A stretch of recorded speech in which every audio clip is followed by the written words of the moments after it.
Sidi kaisu yamna chawbo oidedana ko sum mayam dim khangnara poni sum thambasidi sikatana sum konaraktreba natra leirure loi try tore yam nungai bado nana ka de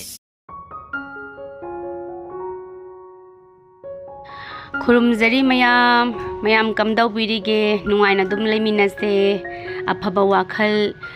khalladi nungaiba wakhal khalladi loina phai hainei hakchang su phai hainei ko adu mayam ngasidi duk thamai katpadagi hore aigi blog se adu mayam yengbi baidamakta hainingai leitana thagatjari handati nong se toin chubadagi yam nungai re ko mayam hai mayam kamdau birige mayam nungai na dum leiminase mayam ngasidi aise kitang kuiraba video di oire bako kitang kuiraba haise aina video di lauza horaga hapkat pase kawraba ado kari no habdo ai uhanjarake haidi pochai singse yumgi pochai aisidi dum awat pase dum leire idana ko awat pase dum leire I leidabasu yade adagi leibaki suloina idea dune leining base leira de leidana ko adi awat possible leira adi dum leire ado aina ngasi ucharak toi ga kano singse adi Amazon dagi oja tokjabane ba thangji ko saidi gi sum leiba thang mayam je phabani leira ne ba ko sum seasonara kanda muk teglakpa meyai de tarakpa saina towe ba ko telak karak patrok pudo phabani leira ga dai handati yare to ji sai gi thabak se to ji leiroi je na to the Amazon de order tawreba ko da Amazon to order tawba thang se yengmina se handati haidi tawgibaga poche loina handati order tawbagi ngatagi video ni ko ngasi yengdoi se haidi poche awat padugi ko yum ki awat pa se leidi ata banina order tawba ngatagi video ne do kamai tawge do sum mayam do jarake sum mayam da share tawjage ba ko haidi kari pochak no haba do sum mayam da share tawjarake ado sum yengmina se ngasi lai ba pochai sing se aidi Amazon de ayam ba legal le ba ko Amazon jina su leiba su nungai poche dum afaba phangbra na igi wakhan sta de khalle ba ko ado sum yengmina se mathang ai sum ujarake ba ko do sum yengmina se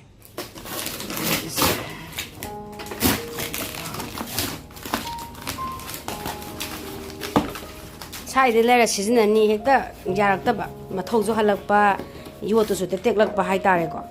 adasdagi Amazon dei tobasi kamai toge na yengning ba hai tare potse sina kaino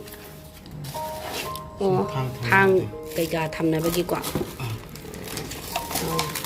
thang thamna bagi ma leire thang na dunara ba Farina ini pangpik kadang kalau pangpik kopi am deh. Ada. Yang suka. Nasang ti jang nasang ti pai biar deh sih ti. Dari kono ne. Knife ni bos ti pai biar deh. Oh, pasal ini. Iya. Masa ti pasal deh. Pai biar deh. Ti kan pai deh biar mah. Very dangerous. Shokan ni ko. Pai bia de na khu jat na thin gani ai chan ki kan lawan masak siam khasa le me le ko thang da ahum ne kaila ino thang ahum makan khara pik na khara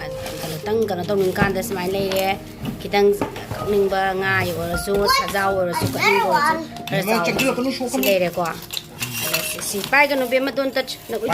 tha ka to ba ni ko ai hai phang ni ko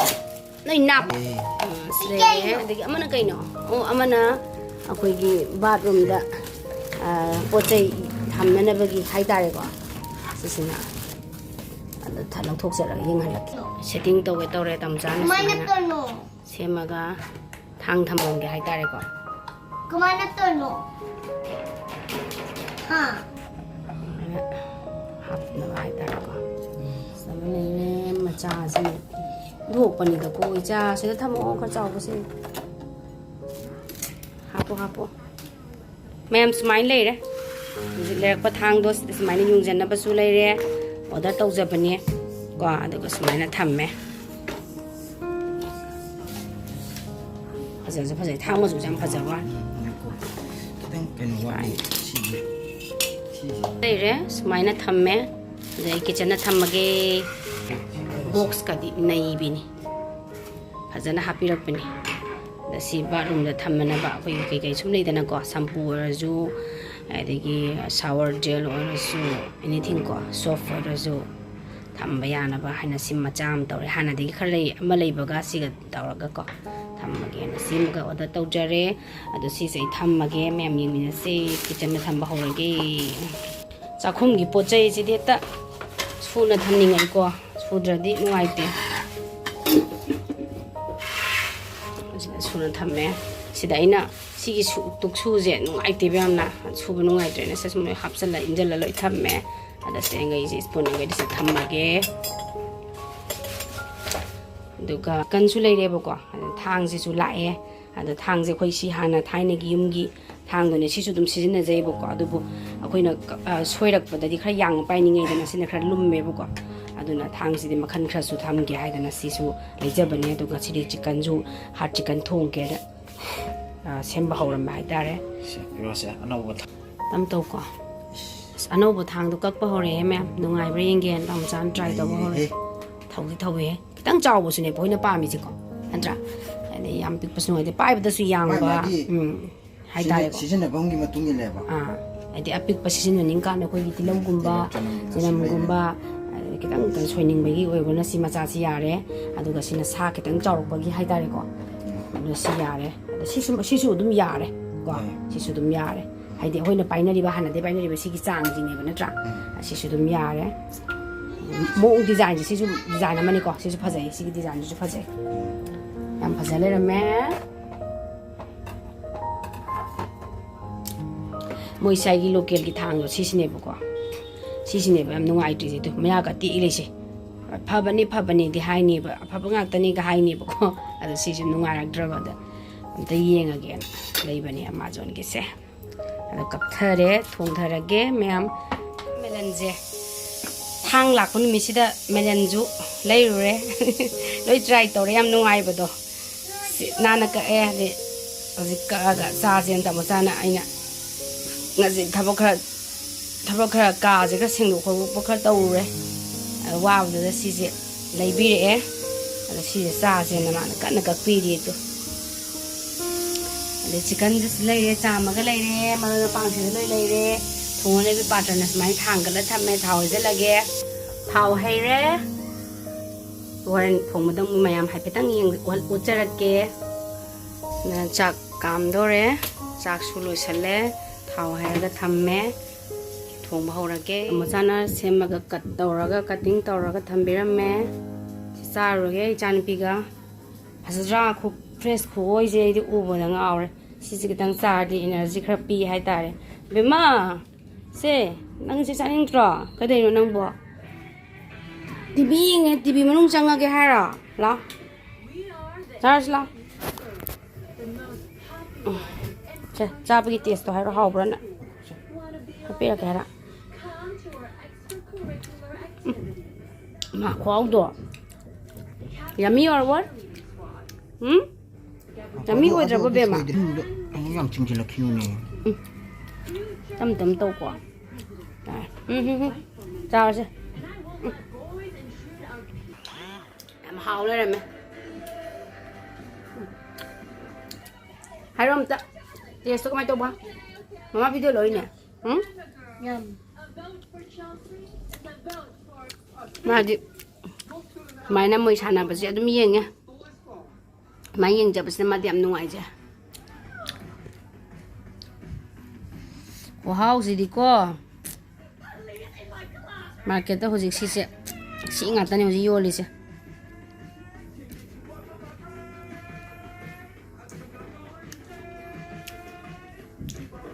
hai bên nó nhà đi cái nó sẽ thôi sang cái nhà này có quăng cái sang này anh thấy nó nhà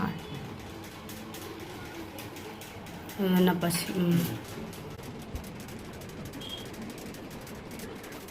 nape ani mang nape apa smai leire sidi thamning ba kai no thamba yare ko sikatana sum konarak treba natra sikatana jalak tabnina sida thamma ba haita thamba hore smaina khara thamme sidi smai leire mandu ꯑꯗꯨꯗꯤ chicken ꯊꯣꯡꯕ ꯑꯃꯨꯛ ꯎꯠꯆꯔꯛꯀꯦꯀꯣ chicken ꯊꯣꯡꯕ ꯍꯧꯔꯕꯅꯤ ꯑꯩꯅ ꯀꯩꯅꯣ ꯍꯥꯞꯄꯒ ꯊꯝꯃꯝꯕꯅꯦ ꯑꯗꯣ ꯃꯥꯒꯤ ꯃꯍꯤ ꯊꯣꯛꯄ ꯍꯧꯔꯝꯃꯦ ꯍꯥꯏꯇꯥꯔꯦ ꯃꯆꯨ ꯀꯩꯀꯥ ꯊꯥꯛꯇ꯭ꯔꯤꯕꯀꯣ ꯃꯥꯒꯤ ꯀꯩ ꯍꯥꯏꯗꯣꯏꯅꯣ ꯊꯨꯝꯒꯨꯝꯕ ꯑꯗꯒꯤ ꯇꯤꯜꯍꯧ ꯆꯅꯝꯒꯨꯝꯕ ꯌꯩꯕꯒꯤꯅꯦꯕ ꯃꯁꯥꯒꯤ ꯊꯣꯛꯆꯔꯝꯕ ꯃꯍꯤꯁꯦ ꯁꯤꯁꯦ ꯀꯪꯁꯤꯟꯕꯐꯥꯎ ꯉꯧꯕꯤꯔꯀꯥꯟꯗ ꯑꯂꯨ ꯀꯩꯀꯥ ꯑꯗꯒꯤ ꯊꯨꯝ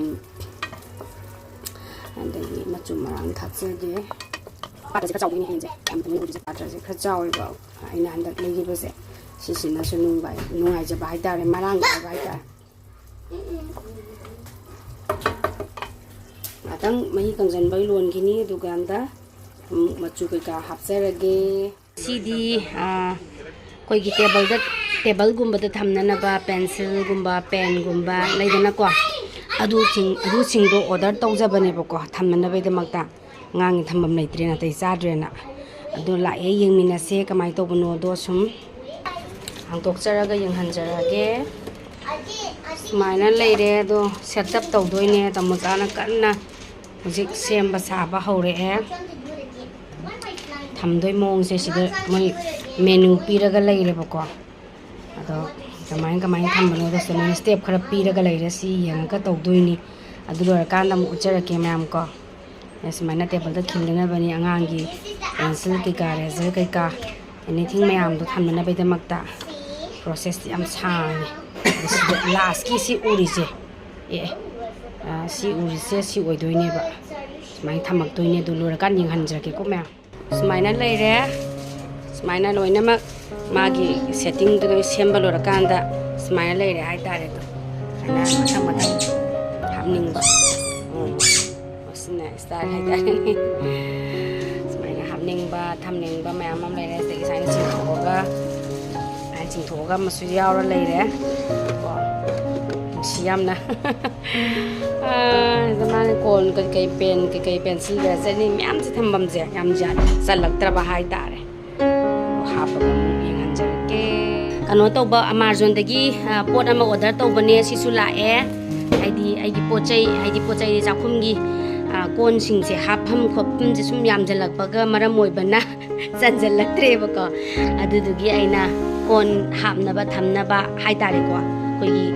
ꯀꯩꯅꯣ ꯀꯃꯥꯏ ꯍꯥꯏꯗꯣꯏꯅꯣ ꯑꯩꯈꯣꯏ ꯌꯨꯝꯂꯣꯝꯗ ꯀꯣꯟ ꯊꯝꯅꯕꯒꯤ ꯄꯣꯂꯥꯡꯗꯣ ꯔꯦꯛ ꯍꯥꯏꯗꯣꯏꯔꯣ ꯀꯩ ꯍꯥꯏꯗꯣꯏꯅꯣ ꯇꯧꯕ ꯀꯣꯟ ꯂꯤꯛ ꯊꯝꯅꯕꯒꯤ ꯁ꯭ꯄꯦꯁꯇꯣ ꯆꯜꯂꯛꯇꯕꯗꯒꯤ ꯑꯩꯅ ꯁꯤꯁꯦ ꯑꯃꯨꯛ ꯑꯣꯔꯗꯔ ꯇꯧꯕꯅꯦ ꯑꯗꯣ ꯁꯤꯁꯦ ꯍꯥꯡꯇꯣꯛꯑꯒ ꯑꯃꯨꯛ ꯃꯌꯥꯝꯗ ꯌꯦꯡꯍꯟꯖꯔꯛꯀꯦ ꯀꯃꯥꯏꯅ ꯇꯧꯒꯦꯗꯣ ꯃꯣꯏꯒꯤ ꯄꯣꯠ ꯆꯩꯁꯦ ꯑꯗꯨꯝ ꯐꯩꯌꯦꯕꯀꯣ ꯅꯨꯡꯁꯨ ꯅꯨꯡꯉꯥꯏ ꯁꯤꯖꯤꯟꯅꯕ ꯑꯗꯨꯒ ꯑꯩꯈꯣꯏꯒꯤ ꯑꯣꯏꯅꯗꯤ ꯑꯃꯥꯖꯣꯟꯁꯦ ꯑꯗꯨꯝ ꯑꯌꯥꯝꯕ ꯃꯇꯝꯗ ꯑꯗꯨꯝ ꯃꯣꯏꯗꯒꯤ ꯑꯗꯨꯝ ꯂꯩꯒꯜꯂꯦꯕ ꯂꯩꯕ ꯍꯥꯏꯇꯥꯔꯦ ꯃꯣꯏꯗꯒꯤ ꯄꯣꯠ ꯆꯩꯁꯦ ꯅꯨꯡꯁꯨ ꯅꯨꯡꯉꯥꯏꯕꯗꯣ ꯑꯐꯕꯁꯨ ꯑꯗꯨꯝ ꯐꯪꯉꯤꯗꯅꯀꯣ ꯑꯗꯣ ꯍꯥꯡꯗꯣꯛꯆꯔ ꯌꯦꯡꯍꯟꯖꯔꯒꯦ ꯁꯨꯃꯥꯏꯅ ꯂꯩꯔꯝꯃꯦ ꯃꯆꯨꯁꯦ ꯁꯤ ꯃꯆꯨꯁꯦ ꯑꯣꯏꯅ ꯑꯣꯏꯔꯦ ꯍꯟꯇꯣꯛꯑꯕꯦꯝꯃ ꯑꯗꯨ ꯁꯨꯃꯥꯏꯅ ꯊꯝꯗꯣꯏꯅꯦ ꯅꯠꯇ꯭ꯔꯥ ꯑꯗꯨꯒ ꯁꯨꯃꯥꯏꯅ ꯊꯝꯃꯒ ꯁꯤꯗ ꯃꯍꯤ ꯏꯁꯤꯡꯁꯦ ꯆꯦꯟꯊꯔꯛꯇꯣꯏꯅꯦꯕ ꯅꯠꯇ꯭ꯔꯥ ꯂꯩꯔꯦ ꯁꯨꯃꯥꯏꯅ ꯃꯌꯥꯝ ꯊꯝꯃꯒ ꯑꯃꯨꯛ ꯌꯦꯡꯍꯟꯖꯔꯛꯀꯦꯀꯣ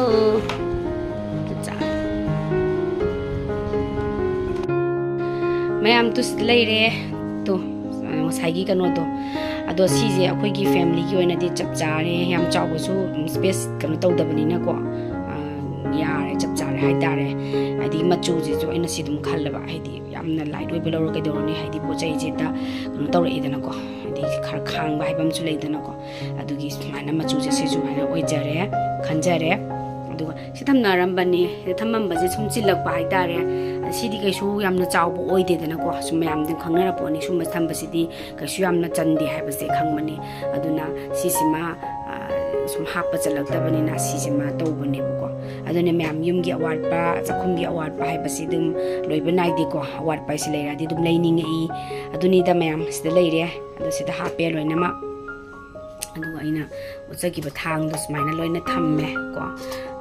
ꯃꯊꯪ ꯁꯨꯃꯥꯏꯅ ꯊꯝꯖꯔꯦ ꯍꯥꯏꯇꯥꯔꯦ ꯑꯗꯨꯅ ꯁꯨꯃꯥꯏꯅ ꯊꯝꯕꯤꯔꯦ ꯃꯄꯥꯅ ꯐꯖꯅ ꯁꯨꯃꯥꯏꯅ ꯁꯦꯠ ꯇꯧꯕꯤꯔꯒ ꯃꯄꯥꯅ ꯑꯗꯨꯝ ꯁꯦꯝꯕꯤꯔꯦ ꯍꯥꯏꯇꯥꯔꯦ ꯍꯟꯗꯛꯇꯤꯀꯣ ꯅꯣꯡꯁꯦ ꯑꯗꯨꯝ ꯂꯦꯞꯇꯅ ꯆꯨꯔꯦ ꯍꯧꯖꯤꯛꯀꯥꯟꯁꯦ ꯑꯩꯒꯤ ꯕꯦꯜꯀꯣꯅꯤꯁꯦ ꯑꯇꯩ ꯎꯠꯅꯤꯡꯉꯦ ꯃꯌꯥꯝꯗꯀꯣ ꯑꯗꯣ ꯃꯤꯅꯤ ꯆꯥꯟꯗꯅꯤꯁꯨ ꯑꯗꯨꯝ ꯁꯥꯠꯂꯤ ꯅꯣꯡꯃꯒꯤ ꯑꯃꯃꯝ ꯁꯥꯠꯂꯦ ꯑꯗꯨꯒ ꯑꯩꯅ ꯃꯥꯏꯔꯦꯟꯁꯦ ꯃꯔꯨ ꯈꯔ ꯍꯨꯟꯖꯟꯕꯅꯦ ꯁꯨꯝ ꯎꯇꯤ ꯆꯥꯔꯁꯨꯅꯀꯣ ꯃꯥꯏꯔꯦꯟ ꯈꯔ ꯁꯨꯃꯥꯏꯅ ꯂꯩꯔꯦ ꯍꯥꯏꯗꯤ ꯃꯌꯥꯝ ꯆꯣꯡꯉꯦ ꯇꯣ ꯃꯥꯏꯔꯦꯟ ꯃꯅꯥꯁꯦ ꯁꯨꯝ ꯎꯇꯤ ꯆꯥꯅꯕꯒꯤꯀꯣ ꯑꯗꯒꯤ sumaina to khara mayang ton si chu khara sumaina loi phagalai adi yendem ji sumaina nung chu basida yendem ji chu khara phagalaga sumaina leire adi ai sumaina khara balcony je sumaina khara semdo e ngasi gi diko sumaina semdo ga sumaina thamme hojikan di habida sim sai se de leram bani adaina somda nungsa ji de nungsa rom de lai jai thora ga di pot se nungsa do phanga ga di kano tawidana haidi pan mangam da su pan leidana ko mo pan yam sare ba hojikti ko mai ge sina ubo phangdre ada smain tor ga ina somda putho ga thare somda jo isam padeng sim loi thare to